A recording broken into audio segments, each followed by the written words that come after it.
Hi everyone, welcome to clarity zone. इस video में हम पढ़ने वाले हैं थेल्स थ्योरम के बारे में, या इसी थ्योरम को हम बेसिक प्रोपोर्शनैलिटी थ्योरम भी बोलते हैं, जिसे शॉर्ट फॉर्म में बीपीटी थ्योरम बोला जाता है। तो सबसे पहले इस थ्योरम का हम स्टेटमेंट पढ़ लेते हैं, उसके बाद इसके कन्वर्स, देन इसका प्रूफ पढ़ेंगे। तो क्या कहता है इसका स्टेटमेंट, पहले हम ये देख लेते हैं।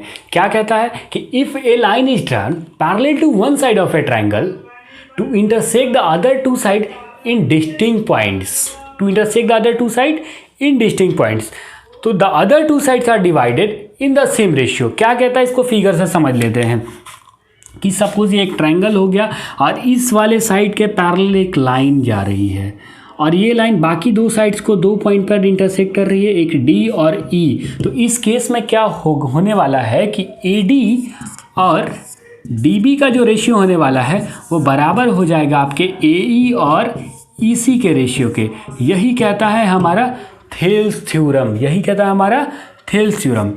इसे हम इसका हम प्रूफ भी देखते हैं, लेकिन सबसे पहले इसके कन्वर्स को देख लेते हैं। क्या कहता है कन्वर्स, तो आइए समझ लेते हैं अब इसके कन्वर्स को। कन्वर्स क्या कह रहा है इसका कि if a line divides any two sides of a triangle in the same ratio, if a line divides any two sides of a triangle in the same ratio, then the line is parallel to the third side, then the line is parallel to the third side। Suppose कि अगर कोई line है, ये जो line है ये बाकी तो ट्रायंगल के दो रेशियो को, ट्रायंगल के दो साइड्स को, ट्रायंगल के इस साइड और इस साइड को सेम रेशियो में डिवाइड कर रही है, तो ये लाइन क्या होगी, पैरेलल होगी किसके, थर्ड साइड के। थर्ड साइड कौन सा है हमारा, BC है। आई होप कि थेल्स थ्योरम और इसके कन्वर्स आपको समझ में आए होंगे। थेल्स थ्योरम का स्टेटमेंट ये है और इसका कन्वर्स ये रहा। अब आइए इसके बारी बारी से इसके हम प्रूफ को देख लेते हैं।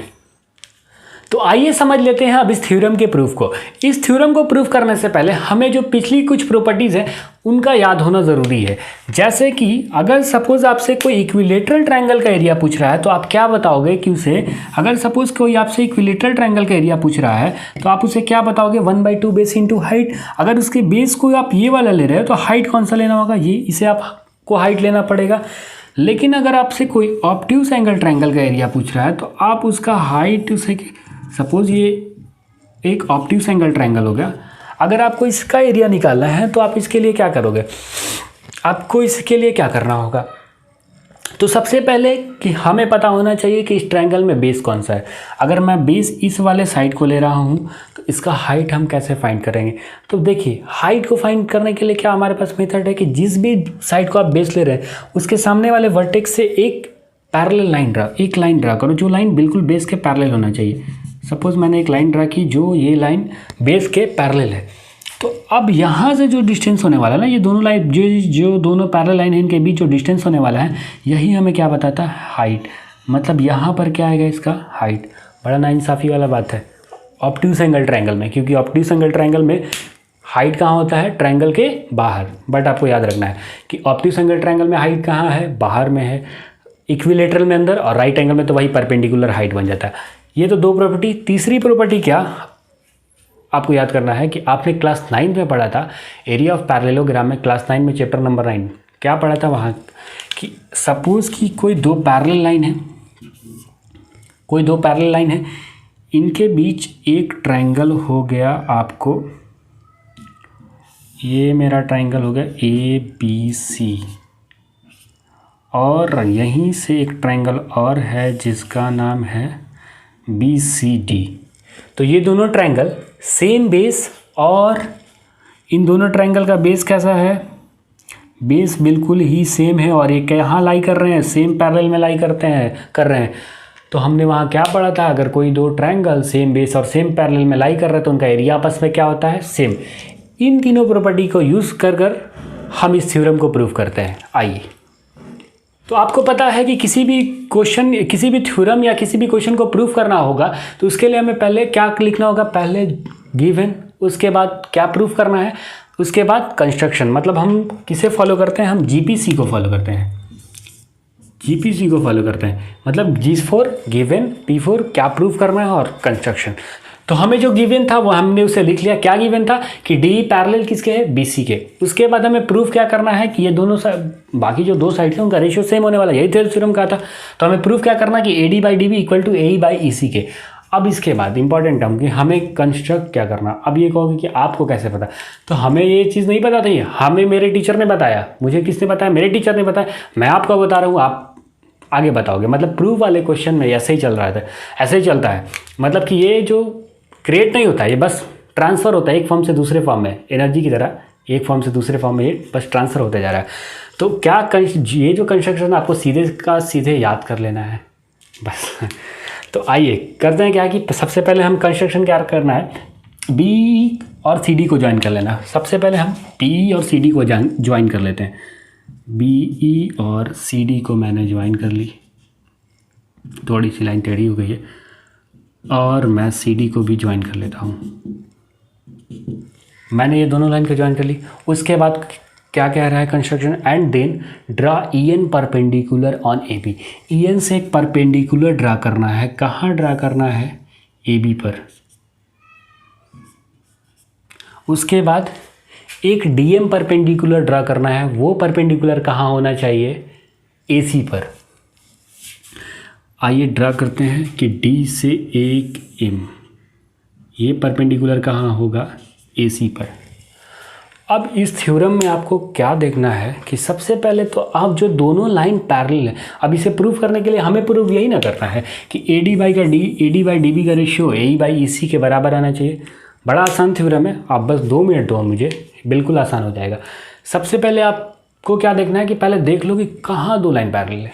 हाँ, ये दोनों लाइन पैरेलल है। क्या इनके अंदर कहीं ट्रायंगल बन रहा है? आप आराम से वीडियो पॉज करो और सोचो कहीं दो ट्रायंगल बन रहा है। तो मैंने देखा हाँ भाई, एक ट्रायंगल बन रहा है डी ई बी और एक ट्रायंगल बन रहा है डी ई सी। ये दोनों ट्रायंगल जो हैं सेम बेस और सेम पैरेलल में लाई कर रहे हैं। मतलब इन दोनों का एरिया कैसा होने वाला है? सेम होने वाला। फटाफट इसे लिख लेते हैं। मैं इसे मिटा देता हूँ कंस्ट्रक्शन वाले को। तो मैंने लिख लिया area of triangle D B equal to area of triangle E D C. अब आगे समझते हैं ये दोनों का एरिया कैसे बराबर होगा, क्योंकि ये सेम बेस और सेम पैरेलल में लाई कर रहे हैं। क्यों इनका एरिया सेम होगा? क्योंकि ये same base and same parallel में लाई कर रहे हैं, इस वजह से इनका एरिया क्या होने वाला है? सेम होने वाला है। अब इसके बाद तो इन दोनों का एरिया सेम हो गया। अब हम इससे क्या करते हैं, इनमें एक सेम ट्रायंगल से डिवाइड करते हैं। बोथ साइड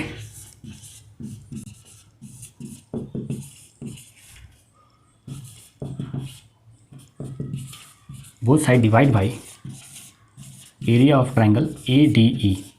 दोनों साइड हमें डिवाइड कर देना है area of triangle A D E से। दोनों साइड हमें डिवाइड कर देना है area of triangle A D E से।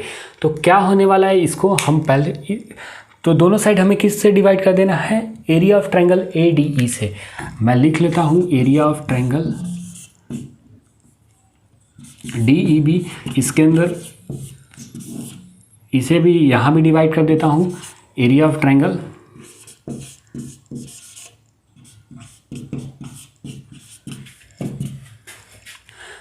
तो जैसा कि मैंने लिखा था कि ये दोनों एरिया आपस में बराबर हैं और इन्हें हमें एडीई सेम ट्रायंगल एडीई से डिवाइड करना है।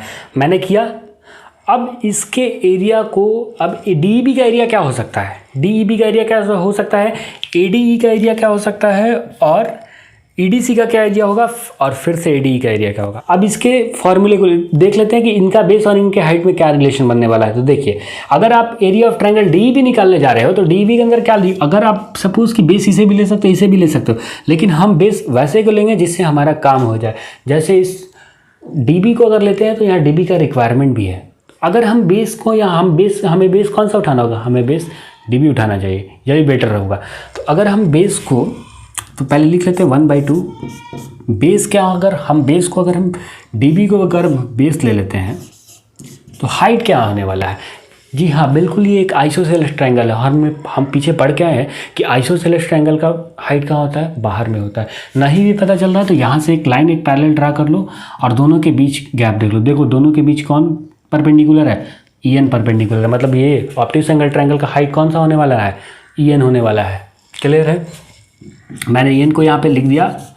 इसके बाद अब आते हैं एडीई के एरिया निकालते हैं। एडीई का एरिया निकालते हैं। एडीई ट्रायंगल एडीई, इस बार बेस कौन सा लिया जाए? डीई ले लिया जाए? बिल्कुल नहीं, डीई नहीं लेना है, ऐसा बेस लेना है जो आपके काम आ जाए। तो हम इस बार बेस को AD ले लेते हैं ताकि यहाँ की रिक्वायरमेंट मेरी कंप्लीट हो सके। तो अगर बेस को हम AD ले लेते हैं तो एरिया कौन सा बन जाएगा, सॉरी हाइट कौन सा बन जाएगा। अगर तुम्हारी आँख यहाँ पर है तो तुम हाइट तुम्हारे लिए क्या होगा, इसके सामने वाला कौन सा भाई, तो EN। यहाँ पे भी क्या होने वाला है 1/2। बेस की जगह तुम क्या ले रहे हो, बेस की जगह पर AD ले रहे हो और हाइट की जगह पर यहाँ भी क्या ले रहे हो, EN ले रहे हो। चल गया। अब हम बढ़ते हैं अपने आगे वाले ट्रायंगल, अपने नेक्स्ट ट्रायंगल में। अब बढ़ते हैं, हम निकालते हैं एरिया ऑफ ट्रायंगल EDC। देखिए EDC का एरिया निकालना होगा तो आप क्या करोगे, EDC के लिए आप क्या करने वाले हो, अगर बेस तो कोई भी ले सकते हो, आपका मन है बेस ED लेने का, ले लो, कोई बेनिफिट, लगे रहो उलझे रहोगे उसी में। तो हमें कौन सा बेस लेना चाहिए, कौन सा बेस बेटर रहेगा, जी बिल्कुल EC बेटर रहेगा। EC ले लेने से क्या होगा कि क्वेश्चन में EC का डिमांड है, तो हम बेस को अगर EC ले लेते हैं तो मेरा हाइट कौन सा हो जाएगा, बेस के सामने वाले साइड से एक लाइन ड्रा करो और ये पैरेलल लाइन ड्रा करो, इन दोनों के बीच का गैप कौन बता रहा है, तो DM बता रहा है, बिल्कुल। तो DM आपका हाइट हो गया। इसके बाद हमें किसका एरिया लेना है, तो एरिया लेना है ADE का। ADE का पिछले बार जो एरिया लिखे हैं उसी को लिख लेते हैं, AD इंटू EN, क्लियर होगा, सही रहेगा। नहीं, बिल्कुल नहीं, हमें कौन सा लेना होगा, ADE, जैसा रिक्वायरमेंट वैसा काम करना होगा। ADE का इस बार हमें बेस कौन सा लेना होगा, AE लेना होगा। अगर हम बेस की जगह पर AE ले लेते हैं और हाइट, फिर भी हाइट इस केस में भी क्या, अगर सपोज आपकी आइज़ यहाँ पर है तो आपकी आइज़ के लिए कौन सा आपका हाइट कौन सा होने वाला, आप सामने देखोगे, ऊपर देखोगे, कौन सा हाइट, आपके हाइट यही ना बनने वाला है, बिल्कुल। तो हाइट आपका भी यहाँ भी कौन सा हाइट होने वाला है, DM। अब जैसे ही आपने इतना लिख लिया तो अब यहाँ एक ज़बरदस्त काटा पीटी होने वाला है। क्या काटा पीटी, ये 1/2 उड़ गया, इसके साथ इसके बाद EN ख़त्म, यहाँ भी वही 1/2 ख़त्म, DM ख़त्म, बचा क्या, कुछ नहीं बचा, जो काम की चीज़ थी वो बच गई। इसे हम ऊपर लिख लेते हैं। हाँ, तो आपके काम की क्या चीज़ बच गई यहाँ से, DB बच गया और क्या बचा, DB/AD बचा, और क्या बचा यहाँ से, EC और क्या, AE, बिल्कुल। क्या ये दोनों सेम है, नहीं, मतलब प्रूफ गलत हुआ, आपका टाइम वेस्ट हो गया, बिल्कुल ऐसा नहीं है, टाइम नहीं वेस्ट हुआ, बस आप इसका रेसिप्रोकल कर दो, आप इसका रेसिप्रोकल कर दो। रेसिप्रोकल करने से क्या होगा कि AD/DB बराबर हो जाएगा AE/में EC के, बिल्कुल जो आपको प्रूफ करना था। तो मतलब आपका प्रूफ क्या हो रहा है, कंप्लीट हो रहा है। प्रूफ करना बहुत आसान था। क्या था कि पहले हमने EDB और EDC के एरिया को बराबर किया, फिर उनमें डिवाइड कर दिया, सेम टाइम एक ही ट्रायंगल ADE से डिवाइड कर दिया और बाकी उसको एक्सपेंड किया, खुद ब खुद जो एक्स्ट्रा चीज़ थे वो कट गए और फिर मैंने इसका रेसिप्रोकल किया। रेसिप्रोकल करने के बाद आपका जो रिज़ल्ट क्वेश्चन में डिमांड था वही आ गया। यहाँ तक आप लिख रहे हो तो आपका प्रूफ कंप्लीट है। अब इसके बाद इसकी क्रोलरी को हम समझ लेते हैं। तो आइए इसकी क्रोलरी को समझते हैं। हमने क्या प्रूफ किया था कि DB/AD इक्वल आया था किसके, EC/AE के, लेकिन क्वेश्चन में ये प्रूफ नहीं करना था, प्रूफ इसका रेसिप्रोकल प्रूफ करना था। हमने इसका रेसिप्रोकल करके इसे प्रूफ कर दिया। अब इसे हम इक्वेशन 1 मान लेते हैं और इसे इक्वेशन 2 मान लेते हैं। अगर इस इक्वेशन 1 में 1 ऐड कर देते हैं, ऐड 1 इन इक्वेशन 1, तो क्या होगा, अगर हम DB/में AD में अगर 1 ऐड कर देते हैं तो क्या हो, इस और EC/में AE के भी 1 ऐड कर देते हैं तो क्या यहाँ से होने वाला है, यहाँ से क्या होगा कि अगर आप एलसीएम लेते हो तो नीचे में तो वही AD रह जाएगा, सॉरी इधर से, तो नीचे में तो वही AD रह जाने वाला है और यहाँ क्या, ये AD का कहाँ चला जाएगा, ऊपर चला जाएगा, तो DB+AD हो जाएगा। और इधर भी आप AE को एलसीएम ले रहे हो तो EC और क्या, EC प्लस क्या होने वाला है, AE हो जाएगा। तो आप DB+AD को क्या लिख सकते हो, तो DB+AD, आप इसे क्या लिख सकते हो, DB+AD को एक कंप्लीट AB लिख सकते हो। यहाँ आप AB लिख दीजिएगा, AB/AD इक्वल टू EC+AE को क्या लिख सकते हो, EC+AE को आप कंप्लीट AC लिख सकते हो, क्लियर है, AC और बाई में AE। अगर आप इसका रेसिप्रोकल कर देते हो तो यहाँ से आप क्या लिखोगे कि AD बाई में ए बी का जो रेशियो होने वाला है, ए डी बाई में ए बी का जो रेशियो होने वाला है वो किसके बराबर होने वाला है, ए ई बाई में ए सी के। एक और रिजल्ट, आपको इसे प्रूव नहीं करना, बस आपको इसे याद रखना है। ए डी कौन सा रेशियो, ए डी कहाँ पर है, अपर पार्ट है। ए डी कौन सा पार्ट है, अपर पार्ट है। इसे मैं यू से लिखता हूँ, ए डी कौन सा पार्ट है, अपर पार्ट है। ए बी कौन सा पार्ट है, A B complete whole part है। तो अपर बाई में होल का जो रेशियो होने वाला है, अगले साइड के भी अपर बाई होल के रेशियो के बराबर होने वाला है। यहाँ कौन सा था, तो यहाँ जो था कि अपर बाई में lower equal to upper by में लोअर के पार्ट के बराबर था। यहाँ क्या है, एक और आपको क्या याद रखना है कि अगर दो लाइन पैरेलल है, अगर एक साइड किसी ट्रायंगल की किसी एक साइड के एक पैरेलल लाइन ड्रॉ कर देते हैं तो मतलब उस केस में अपर बाई होल का भी रेशियो बराबर होने वाला है, साथ ही साथ अपर बाई लोअर का, अपर बाई लोअर और अपर बाई लोअर तो बराबर होंगी ही। एक और बात क्या कि अपर बाई होल और अपर बाई होल भी बराबर होगा। यहाँ से एक और क्वेश्चन कि लोअर को क्यों छोड़ दिया गया, लोअर को भी नहीं छोड़ेंगे हम। अब ऐड हम करते हैं, ऐड 1 इन इक्वेशन 2 में, दोनों साइड ऐड करना है, add both side 1 in equation 2। इस बार यहाँ पे लिख देना है बोथ साइड, दोनों साइड। तो देखिए अगर हम ए डी बाई में डी बी, इसमें भी 1 ऐड कर देते हैं और ए ई बाई में ई सी के भी 1 ऐड कर देते हैं तो क्या बनेगा, इसका एलसीएम डी बी, इसका एलसीएम ई सी, डी बी इसका एलसीएम हो गया। क्या होगा, यहाँ से ए डी यहाँ पे रहेगा और डी बी ऊपर चला जाएगा। A D plus D B क्या बन जाएगा, A D plus D B क्या बन जाएगा, कंप्लीट ए बी बन जाएगा। तो यहाँ से क्या ए बी और यहाँ क्या होने वाला है, ई सी। ई सी क्या एलसीएम है इसका, एलसीएम ई सी। ई सी कहाँ चला जाएगा, ई सी यहाँ पर चला जाएगा। तो ए ई प्लस ई सी, ए ई प्लस ई सी क्या आने वाला है, कंप्लीट ए सी हो जाएगा। क्लियर है, बिल्कुल जैसा कि पीछे हमने किया था। अब इसका हमें क्या कर देना चाहिए, इसका रेसिप्रोकल कर देना चाहिए। इसका अगर रेसिप्रोकल करते हैं तो क्या आता है कि डी बी बाई में ए बी इक्वल होने वाला है किसके, ई सी बाई में ए सी के। यहाँ से एक और बात क्या आया कि ये लोअर पार्ट और ये होल पार्ट, मतलब लोअर मतलब क्या कि लोअर बाई में होल का जो रेशियो होगा वो भी बराबर होगा अगले साइड के लोअर और होल के। तो यहाँ से 3 चीज़ें निकली कि एक क्या कि upper by lower equal to upper by lower, दूसरा upper by whole equal to upper by whole, तीसरा lower by whole equal to lower by whole. ये आपको याद रखना है। ट्रायंगल का नेम कुछ भी हो लेकिन अपर और लोअर के जो तीनों केस बन रहे हैं तीनों आपको याद होने चाहिए, काफ़ी इंपॉर्टेंट होंगे हमारे क्वेश्चन के अंदर। अब हम पढ़ लेते हैं, अब हम कर लेते हैं जो थेल्स थ्योरम का कन्वर्स था उसको प्रूफ कर देते हैं, उसको प्रूफ कर लेते हैं। तो आइए समझ लेते हैं अब हम थेल्स थ्योरम के कन्वर्स को। हमें थेल्स थ्योरम का कन्वर्स क्या कह रहा था कि ट्रायंगल के किसी भी 2 साइड को कोई ऐसी लाइन जो उन दोनों साइड को सेम रेशियो में डिवाइड कर दे तो वो जो लाइन थी वो तीसरे लाइन के पैरेलल हो जाएगी, वो तीसरे लाइन के क्या हो जाएगी, पैरेलल हो जाएगी। आइए इस बात को हम प्रूफ कर देते हैं। तो सबसे पहले प्रूफ करने के लिए हमें गिवन डाटा लिखना होगा। हमें क्या गिवन है कि ये रेशियो, ये इन दोनों और ये दोनों आपस में क्या है, मतलब ये रेशियो और ये रेशियो आपस में बराबर हैं। A D by D B किसके इक्वल है, ए ई बाई में ई सी के। हमें प्रूफ क्या करना है, हमें proof D E parallel to B C करना है। इसके लिए हमें कंस्ट्रक्शन में हमें क्या एज्यूम करना होगा, इस थ्योरम को हम प्रूफ करेंगे कंट्राडिक्शन मेथड से। जी बिल्कुल कि जैसे इसे हमने अपने नंबर सिस्टम में अप्लाई किया था। तो आइए समझ लेते हैं। सबसे पहले हमें ड्रा करना होगा एक लाइन जो पैरेलल होगी बी सी के। Let D E dash parallel to B C, यहाँ पर ई डैश है जो पैरेलल है बी सी के। तो अब हम समझ लेते हैं इसे।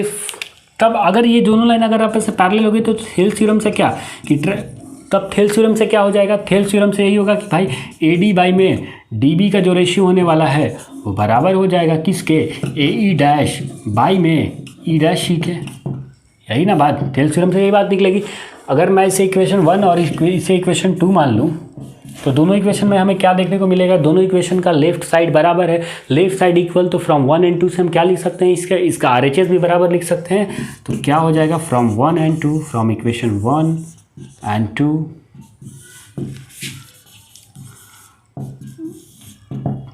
तो आप इस क्या लिख सकते हैं यहाँ से कि ए ई बाई में जो ई सी का रेशियो होने वाला है वो बराबर हो जाएगा ए ई डैश बाई में ई डैश सी के। तो यहाँ से आपको क्या, ए की जगह पर ए, ई की जगह पर ई डैश, फिर से ई की जगह पर वही ई डैश, सी की जगह पर सी। मतलब क्या कहने का मतलब है कि जो हमारा अजम्पशन था वो गलत था। मतलब वो ई नहीं, वो ई डैश नहीं, बल्कि क्या है, वो ई है। यहाँ भी देखिए सेम।